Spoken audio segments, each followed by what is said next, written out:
Hey everyone, have you heard that sugar feeds cancer? Let's dive into the truth behind this common belief and find out what's really going on. Welcome back to day 32 of our Proven Cancer Strategies Revealed 90 Days to Cancer Resilience series. I'm Debbie Sadie, and today we're debunking some big myths about cancer and sugar.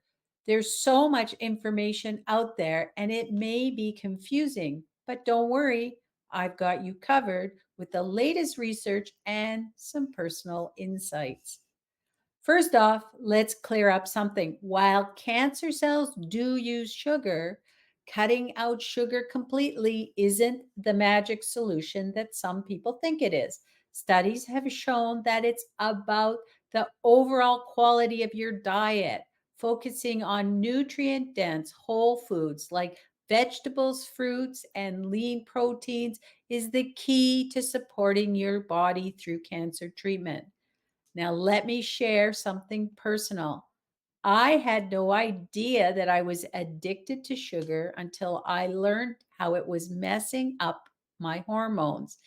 It was controlling my body in ways I didn't even realize. And for me, cutting out sugar wasn't just about the empty calories that I originally thought it was about reclaiming my health and balance. So if you are dealing with cancer or supporting someone who is, it's not about giving up everything you love. It's about making smart choices that support your well being.